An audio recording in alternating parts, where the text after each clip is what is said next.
ya, luar biasa. Orang kalau sudah mengalami Tuhan Yesus, dari raut wajahnya berbeda, ya. Ada kasih, ada sukacita, ada damai, ada hal-hal yang membahagiakan. Berbeda kalau orang belum mengalami Tuhan, mukanya juga agak sangar, bawaannya juga agak tegang, ya, bahkan sangat tegang, ya.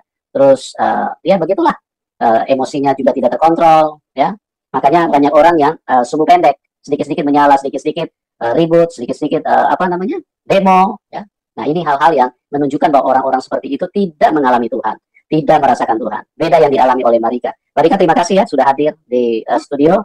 Dan pada malam hari ini, ya tentu banyak orang yang akan diberkati. Bagaimana orang-orang yang dari latar belakang Muslim, orang-orang yang berbeda iman, tapi mereka mendapatkan penglihatan yang supranatural. Ya, bagaimana mereka melihat Tuhan secara nyata. Ya. Ini adalah satu berkat yang luar biasa yang akan meneguhkan iman orang-orang yang sudah percaya kepada Tuhan Yesus dan juga akan mencerahkan bagi orang-orang yang belum percaya kepada Tuhan Yesus. Nah, bagaimana kisah selengkapnya? Tentu Mbak Rika akan mulai menceritakan dari latar belakang dulu. Terus kemudian bagaimana Mbak Rika mengalami kuasa yang sangat supranatural, bahkan sampai kepalanya pun pernah dipegang oleh Tuhan Yesus, dijamah oleh Tuhan Yesus, ya. Oke Mbak Rika, waktu dan tempat saya serahkan kepada Anda, ya. Silakan disaksikan mulai dari latar belakang dulu. Silakan Mbak Rika. Ya, salam saudara-saudari terkasih. Puji Tuhan ya, malam hari ini saya bisa memberikan kesaksian yang saya alami dan saya benar-benar bisa bertemu dengan Tuhan saya, yaitu Tuhan Yesus. Puji Tuhan. Jadi saya latar belakang dari Muslim, bapak dan ibu juga Muslim, saya 10 bersaudara dan saya anak nomor 9 gitu. Dan waktu saya kecil, saya juga dididik ya madrasah. Terus kalau jam 6 sore gitu kita ada ngaji gitu ya. Jadi kayak pendalaman apa ya, ngaji gitu ya, menerjemahkan gitu. Tapi waktu pas itu saya nggak terlalu ini banget gitu, nggak mendalami gitu.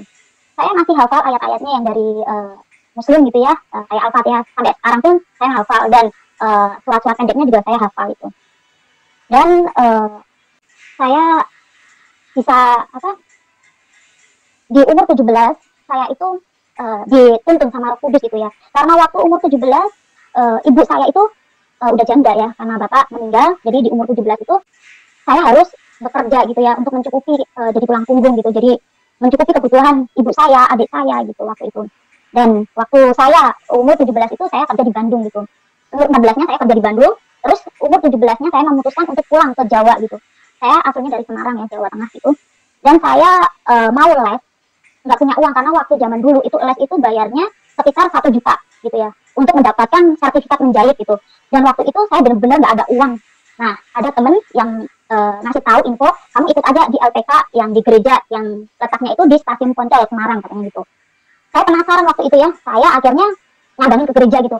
Tadinya mau masuk gereja aja ada rasa, saya kan orang Muslim, masa masuk gereja sih? Nah, itu kayak tantangan gitu, orang Muslim masuk gereja gitu ya. Tapi saya kan juga kepepet, saya nggak ada uang. Akhirnya saya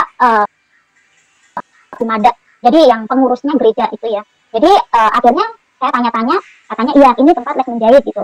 Terus saya tanya pendaftarannya bayar berapa Bu? Oh enggak, ini udah disediakan sama biaya gitu. Tapi waktu itu benar-benar puji Tuhan ya, saya nggak ada uang. Akhirnya saya juga les di situ ya, diterima dengan senang hati sama mereka gitu ya. Akhirnya saya les di situ 4 bulan lamanya teman-teman. Dan waktu itu setiap pagi kita ada kebaktian gitu ya, kita berdoa, nyanyi-nyanyi gitu ya. Pada waktu itu pas kebaktian pagi itu, pas berdoa dipimpin sama pendeta, saya nggak kenal pendeta itu. Dan waktu dia khotbah di depan itu, hati saya tuh kayak bener-bener tersentuh gitu. Dia berbicara tuh menceritakan itu kayak latar belakang dari keluarga saya gitu. Karena saya di keluarga itu kayak dimusuhin, kayak dijauhin sama saudara-saudara yang lain gitu, saudara. Jadi waktu itu pendeta ngomong gitu, saya nggak kenal pendeta itu, tapi kok dia itu ngomong kok ini banget ke hati, itu menyentuh banget ya di hati. Saya sempat nangis gitu. Nah, terus sama ini pengurusnya gereja katanya di ini punggung saya diginiin ya biar tenang gitu.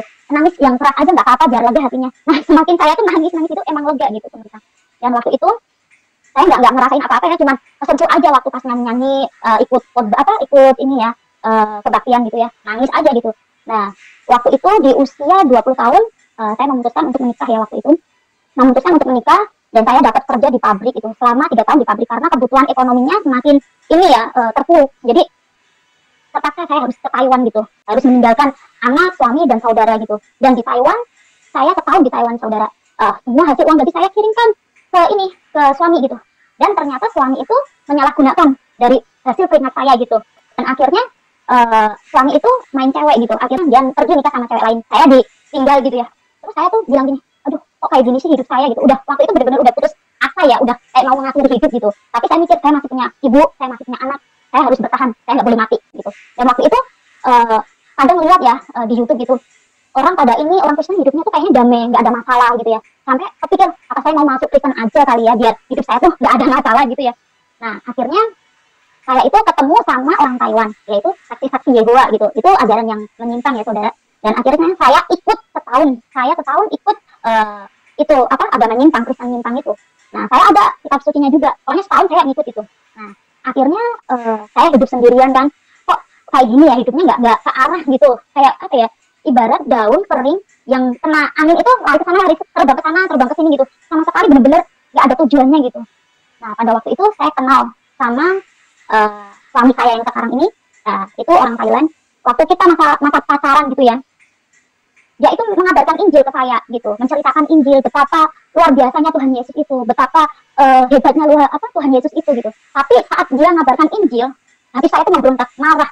Kadang saya marahin, saya maki-maki itu suami saya ya waktu itu. Saya bilang, kamu udahlah, Tuhan Yesus itu Tuhan, itu manusia, ngapain kita sembah-sembah dia, itu bukan Tuhan, saya bilang gitu. Tapi suami saya itu nggak ada putus asa saudara-saudara. Dia tetap mengabarkan Injil, hari demi hari itu ngabarin Injil. Kadang saya nggak terima, marah gitu. Setiap dia ngabarin Injil, marah gitu. Dan pada waktu itu saya itu sakit ya. Saya tuh punya mah kronis. Dan waktu kita merayakan hari ulang tahun saya tuh makan ini ya, kue ulang tahun. Tiba-tiba malamnya jam 11 malam itu perut tuh kayak kebakar gitu ya. Saya mikirnya jangan-jangan saya disantet gitu. Nah, jadi waktu itu benar-benar itu sampai jam 2 saudara-saudara saya benar-benar menahan kesakitan itu, saya dilarikan di rumah sakit gitu. Dan waktu saya diinap di rumah sakit, tak henti-hentinya suami saya tuh mendoakan saya gitu. Tapi saya cuek, nggak mau dengar suami saya tuh menceritakan betapa hebatnya Tuhan Yesus. Kamu mau nggak saya doain? Tapi saya tuh nggak mau jawab, nggak mau dengar gitu.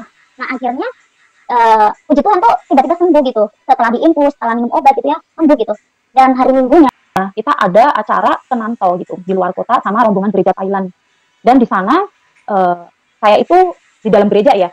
Awalnya di dalam gereja itu pendeta itu khotbah itu tuh pandangannya ke saya, menuju ke saya terus gitu. Kadang saya mikir kok aneh banget ya pendeta itu kok melihatnya ke arahnya, pandangannya ke saya terus gitu. Dan waktu itu pas dia khotbah itu saya merasa benar-benar di dalam gereja itu tuh ada apa? Benar-benar damai sejahtera gitu. Padahal saya waktu itu masih muslim ya, saya belum menerima Tuhan Yesus sebagai juru selamat saya gitu.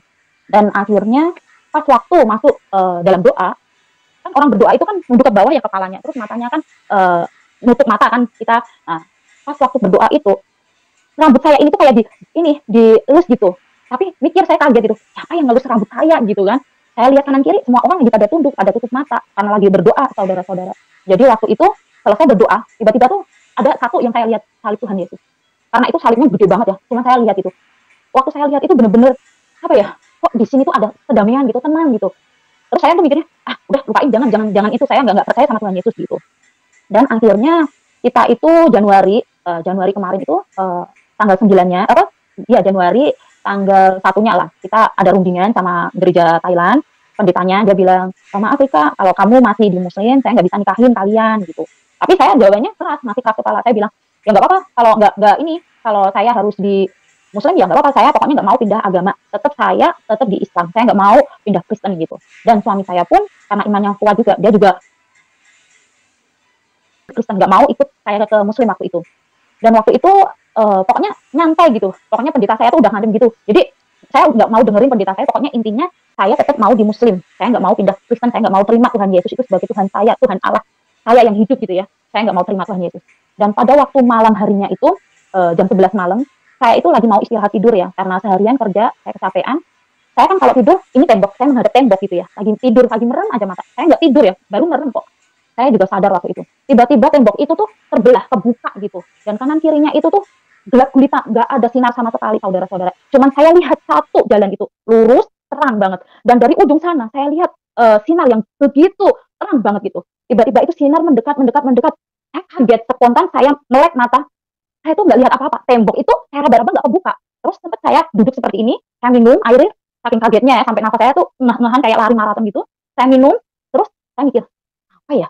Saya kepikiran terus saya lanjut tidur lagi. Baru aja merem mata tuh. Tiba-tiba tembok itu kebuka lagi saudara-saudara. Dan saya santai karena udah ngeliat 2 kali ya. santai gitu. Ya itu lihat lagi sinar terang itu lagi semakin mendekat, mendekat dan mendekat itu. Saya lihat satu sosok itu saudara-saudara. Sosoknya itu pakai jubah putih, rambut sebau ini. Itu sosok itu tuh cowok gitu. Dan saya nggak lihat mukanya karena sinarnya itu bener-bener silau. Bayangin saudara-saudara kalau kita di tengah siang hari ya, jam 12 siang gitu. Saudara kalau lihat matahari bisa nggak lihat?